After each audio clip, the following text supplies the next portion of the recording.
The history of the British monarchy is filled with twists, intrigues, and dark secrets, but few events are as intriguing as the disappearance of the young princes Edward V and Richard of Shrewsbury, known as the Princes in the Tower.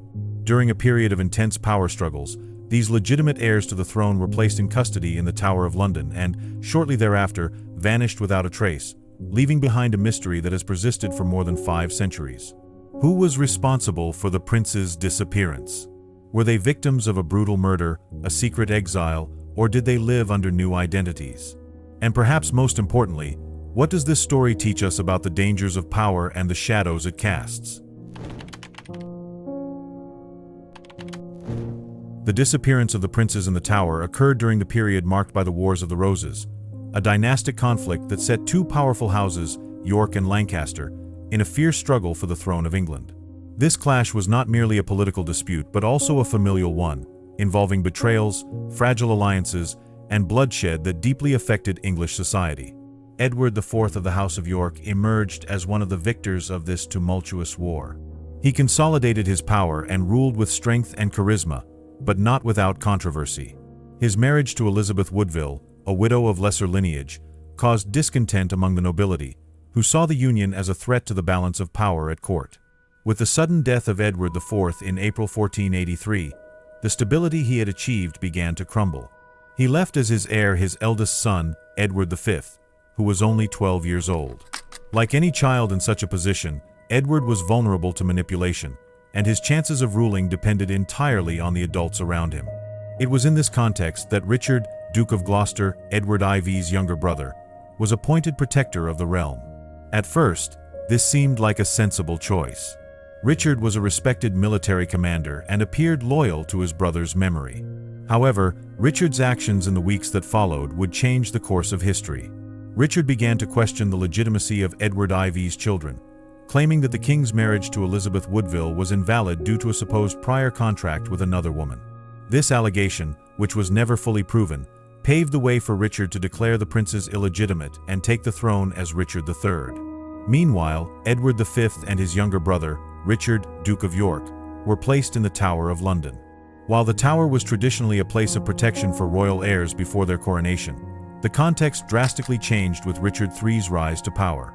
The boys ceased to be heirs and became prisoners.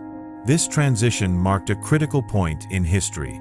The Tower of London, a symbol of power and authority, now became a stage for intrigue and conspiracy. What occurred within its walls was a mystery, even to those closest to the throne.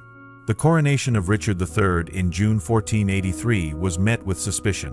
While many nobles accepted his ascension, others viewed it as an act of usurpation. The presence of the princes in the Tower only heightened suspicions that something darker was unfolding. Within months, the princes disappeared from public view. There were no official explanations or reliable accounts. The silence surrounding the event was deafening, raising questions that would echo for centuries. How could 2 royal children vanish without anyone at court or in the kingdom taking action? The disappearance of the princes underscored not only the fragility of royal power but also the reach of influence wielded by those who held it. The absence of Edward V and Richard left a void in the line of succession. Without the princes, the House of York lost its legitimate heirs, while Richard III solidified his position as king. But at what cost? Many began to question Richard III's motivations. Could he have ordered the death of his own nephews? Or were his actions dictated by fear of losing control in an unstable kingdom? On the other hand, the disappearance of the princes also benefited his enemies. Henry Tudor, exiled in France, began gathering support to challenge Richard III. Without legitimate heirs of the House of York, his claim to the throne gained strength. The historical context of the prince's disappearance is essential to understanding the complexity of the mystery. It is not just an isolated case, but a reflection of the struggles for power, where alliances were as fragile as they were deadly. Thus, the story of the princes begins as a succession drama but quickly evolves into a dark mystery of ambition, betrayal, and the cost of ruling a divided kingdom. Could anyone have foreseen the lasting impact of this event? After Edward IV's death, the transition of power seemed to follow a predictable path. Edward V, though young, was to be crowned king, and Richard, Duke of Gloucester, would serve as protector until the heir came of age. However, This straightforward plan was quickly replaced by a series of events that culminated in Richard's ascent to the throne. Richard, initially seen as a defender of stability, began questioning the legitimacy of Edward IV's children. He claimed that his brother's marriage to Elizabeth Woodville was invalid due to a prior betrothal contract with another woman, technically rendering the princes illegitimate. This assertion, based on tenuous documents and questionable testimony, drastically altered the balance of power. Richard positioned himself as the next in line for the throne, using legal arguments to justify his actions. But was this truly his motivation, or was there something darker behind this strategy? Meanwhile, Edward V and his younger brother, Richard, were taken to the Tower of London. Officially, they were there for their protection until Edward's coronation. However, the context rapidly shifted. With Richard III's ascension, the Tower ceased to be a sanctuary and came to be viewed as a prison. Richard III's coronation in June 1483 marked his transformation from loyal protector to king. Many nobles supported this change, seeing it as a way to prevent greater conflict. However, others viewed it as an act of usurpation, especially since the princes, now declared illegitimate, remained isolated in the Tower. In the months that followed, the princes' absence began to raise suspicions. Once beloved public figures, they now seemed relegated to obscurity. No one outside the Tower's walls had access to them, and rumors of a grim fate began to circulate. The transition of the prince's guardianship is also a point of interest. Historians suggest that Richard III appointed trusted figures to oversee the boys, but details about their living conditions or well-being were never documented. Why do such records, common in other cases, not exist here? This lack of information was enough for rumors to erode Richard's legitimacy. Seeking to consolidate power, he now faced resistance from many who began questioning his intentions. But to what extent was he aware of the impact of his decisions? Furthermore, the silence surrounding the princes was not merely a strategic choice. It also reflected the court's fear of provoking the king. In a time when alliances could be deadly, few dared to challenge Richard or his actions. The boy's absence also created an opportunity for his enemies. Henry Tudor, in exile, began gathering allies, knowing that the loss of the legitimate heirs of the House of York strengthened his claim to the throne. During this time, the prince's presence in the Tower became increasingly symbolic. They were not just two royal children. They represented the last vestiges of a reign many saw as usurped. The lingering question is, why did Richard III, if his intentions were indeed noble, not present the princes publicly to dispel the rumors? Such a simple act could have bolstered his position. His choice to remain silent raises doubts to this day. Another possibility to consider is that Richard did not have direct control over the prince's fate. Figures within his court, acting in his name or independently, might have made decisions he was unable to reverse. This would make him either a reluctant accomplice or a king trapped in a web of intrigue. Whatever the truth may be, the prince's disappearance dealt a blow to the stability Richard sought. His legitimacy, already questioned, became even more fragile. The disappearance not only weakened his position but also paved the way for events that would lead to his downfall. Thus, the confinement of the princes in the Tower marks the beginning of a mystery that not only altered the trajectory of the English monarchy but also highlighted how silence and absence can have a greater impact than explicit actions. After all, could Richard have avoided this entire mystery had he chosen a different path? The disappearance of the princes marked one of the darkest moments in English history. In the summer of 1483, Edward V and Richard of Shrewsbury were last seen playing in the gardens of the Tower of London. After that, no reliable record of their presence was found, and the silence surrounding their whereabouts became deafening. The lack of concrete information gave rise to immediate rumors. To some, the boys were murdered on the direct orders of Richard III, who feared they might be used as symbols of resistance against his rule. To others, they were secretly relocated to a safe place, far from the court's intrigues. But which of these versions is closer to the truth? The absence of direct witnesses is a perplexing element. The Tower of London was a bustling place, filled with guards and staff. How could two royal children disappear without anyone noticing? This collective silence suggests either complicity or fear of retaliation. The transition of guardianship within the Tower is a detail that deserves attention. Richard III entrusted the supervision of the boys to trusted figures, such as Sir Robert Brackenbury, the Tower's lieutenant. However, records indicate that Brackenbury was temporarily replaced, creating a window in which decisive actions might have been taken. One name frequently linked to the disappearance is Sir James Tyrrell, a knight loyal to Richard III. Years later, Tyrrell allegedly confessed under torture that he had been ordered to kill the princes. However, this confession, obtained under dubious circumstances, is viewed by many as an attempt to close the case rather than reveal the truth. Other theories suggest that the disappearance of the princes may have been orchestrated by Richard III's enemies.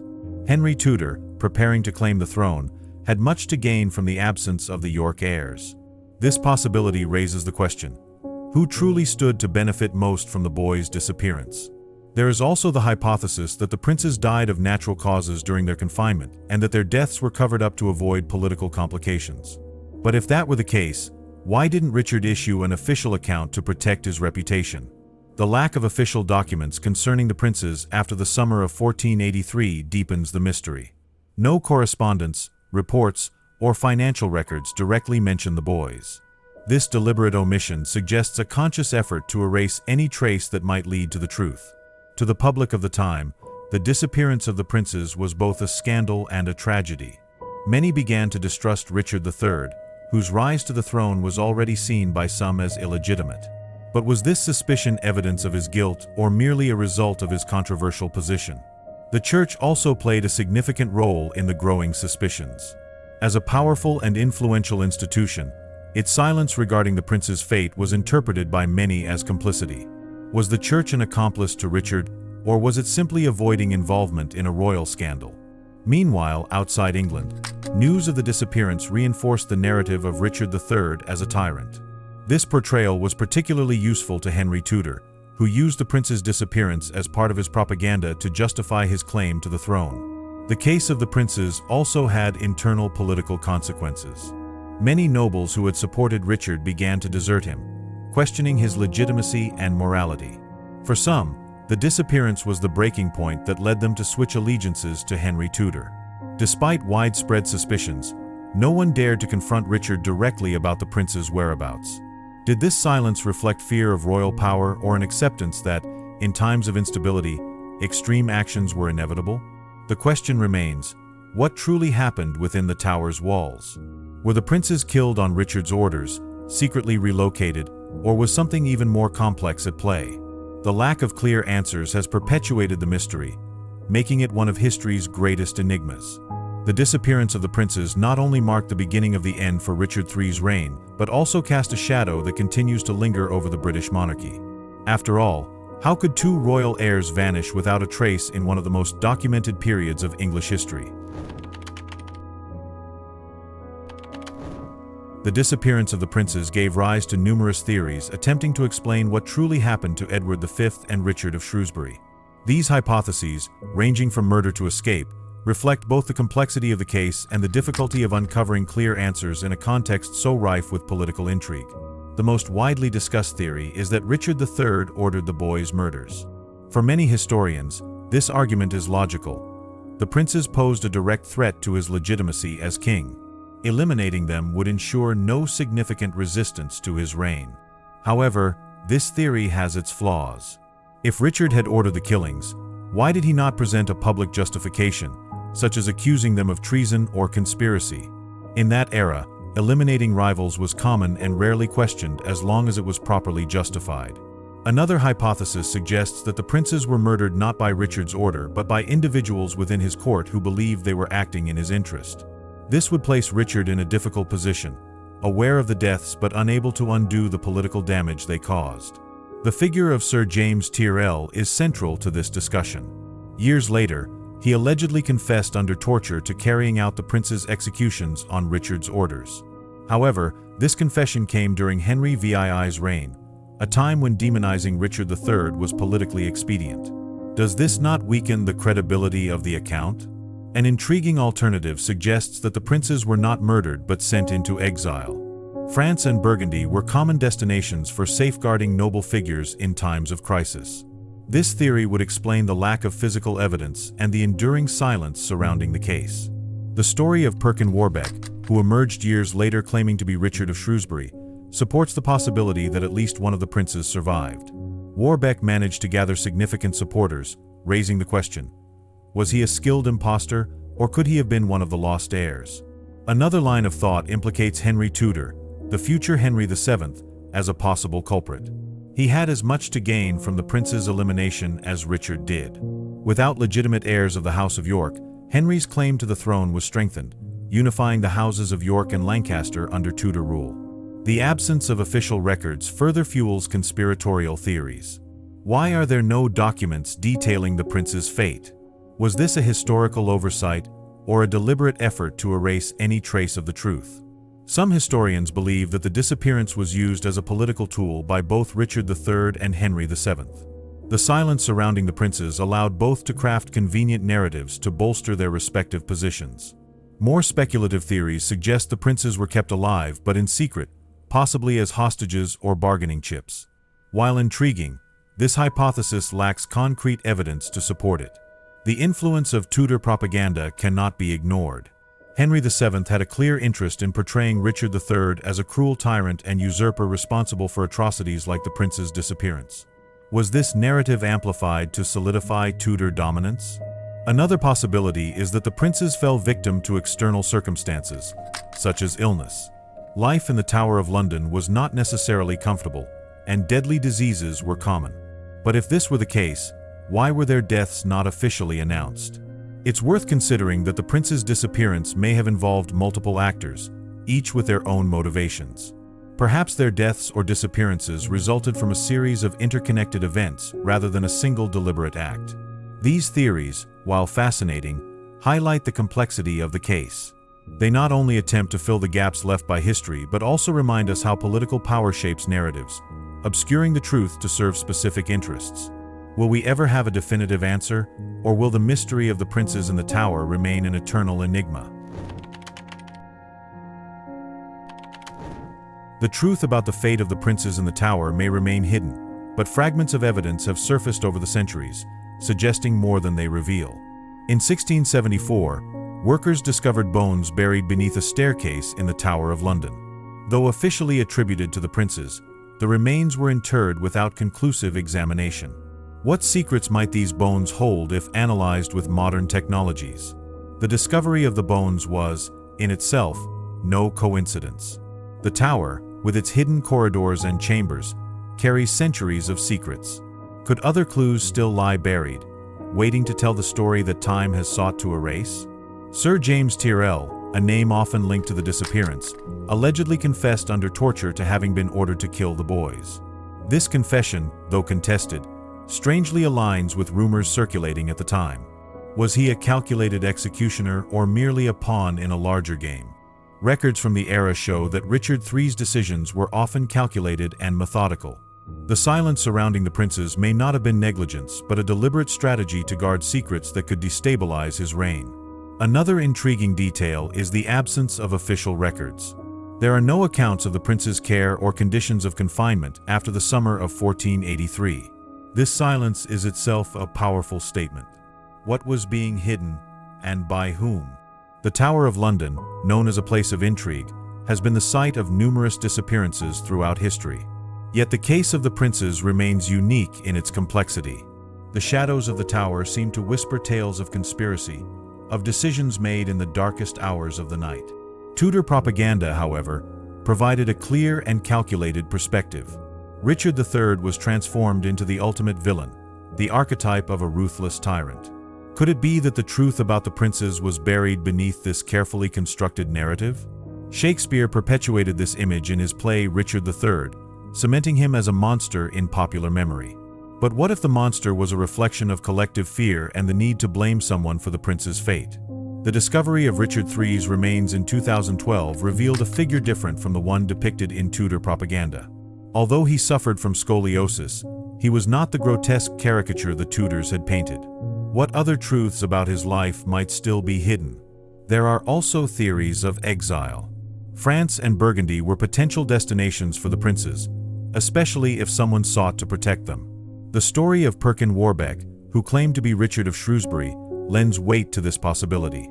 Did he know more than he revealed? The Church, one of the pillars of power at the time, maintained absolute silence about the case. Could this silence be seen as complicity, or was it an effort to preserve a truth that no one was ready to hear? Every piece of this story seems to fit into a larger web of conspiracy. Tyrrell's confession, the bones in the tower, Tudor propaganda, and even the silence of institutions converge into a mystery that seems designed never to be fully resolved. The physical evidence, such as the bones and contemporary accounts, points to grim conclusions. Yet it also suggests meticulous care in erasing traces, as though the most difficult decisions were made with a greater purpose in mind. Richard III, guilty or not, is at the center of this web. His calculated silence and the actions of those around him create an enigma where each clue, instead of providing answers, seems to invite more questions. Could the mystery itself have been the ultimate intention? Thus, the case of the princes in the tower is not merely a historical mystery, but a dark fable about power, sacrifice, and humanity's need to conceal its secrets. Within the shadows of the tower, perhaps the truth has been told many times, but in a way that only the most observant can hear. More than 5 centuries later, the disappearance of the princes in the tower continues to fascinate historians, writers, and the general public. But why does this case, among so many historical mysteries, resist being forgotten? Perhaps the answer lies in how it intertwines the most universal themes: lost innocence, betrayal, and the struggle for power. Edward V and Richard of Shrewsbury were not just children. They represented the future of a dynasty in an era of constant conflict. Their absence left a void not only in the line of succession, but also in the hearts of a people seeking stability amidst chaos. The mystery is further deepened by the complexity of its characters. Richard III, Henry Tudor, and even secondary figures like Sir James Tyrrell play roles that oscillate between villainy and loyalty. Who among them had the courage, or desperation, to make the decision to extinguish 2 young lives? Moreover, the silence surrounding the case amplifies its impact. There are no clear records, official documents, or reliable testimonies offering definitive answers. This vacuum fuels speculation, theories, and interpretations that continue to evolve over time. Popular culture has also played a role in keeping the mystery alive.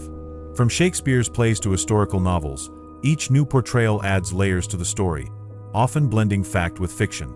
This process transforms the princes into symbols, almost mythological, of a world where power consumes even the most innocent. Theories of exile and survival add a new dimension to the case. What if at least one of the princes escaped and lived under a protected identity? This possibility is both a hope and a provocation, leaving the tantalizing idea that history as we know it might only be part of the truth. The role of Tudor propaganda cannot be overlooked. Depicting Richard III as the ultimate villain was a powerful strategy to solidify the dynasty. But what if this villain was, in fact, a convenient construction? This doubt forces us to reconsider not just the case of the princes, but also how history itself is written. The case also raises ethical questions. If the bones in the tower truly belong to the princes, why have they not been subjected to modern testing? What interests are at stake in preventing science from helping resolve the mystery? The Tower of London, in itself, is a character in this story. Its corridors and hidden chambers have witnessed centuries of intrigue and secrets. Could it still hold forgotten evidence, waiting to be uncovered? The disappearance of the princes has transcended its historical context to become a universal enigma. It reflects not only the brutality of the struggle for power, but also the fragility of truth in a world where narratives are controlled by the victors. The story of the princes also serves as a reminder that the events of the past are not static. Each new generation finds something different in this mystery: hope, tragedy, or lessons about the consequences of unchecked ambition. On a deeper level, the mystery of the princes in the tower confronts us with our own humanity. How far would we go to protect our interests? What truths are we willing to hide or sacrifice in the name of power? The enduring fascination with the case is not just a matter of historical curiosity. It reflects our innate need to understand the unknown and make sense of events that defy logic. Perhaps the greatest legacy of the princes is the mystery itself. It invites us to question, investigate, and imagine, keeping alive the memory of 2 lives cut short as abruptly as they were inexplicably. The shadows of the Tower of London continue to guard secrets, but at the same time, they reflect our own shadows, the desires, fears, and ambitions that shape the course of history. Will we ever hear the truth that these walls strive to tell us? The disappearance of the princes in the tower remains one of the greatest mysteries of British history, challenging our understanding and fueling our imagination. Over the centuries, it has become more than a simple historical event. It has transformed into a timeless narrative about power, sacrifice, and humanity's enduring tendency to conceal inconvenient truths. If you're interested in exploring more about spirituality, I've specially selected some videos full of profound knowledge and fascinating discoveries that you'll love. Just click on one of them. Don't forget to subscribe to the channel to continue this journey of self-discovery and spiritual learning. Your commitment to knowledge is the first step toward transforming your reality.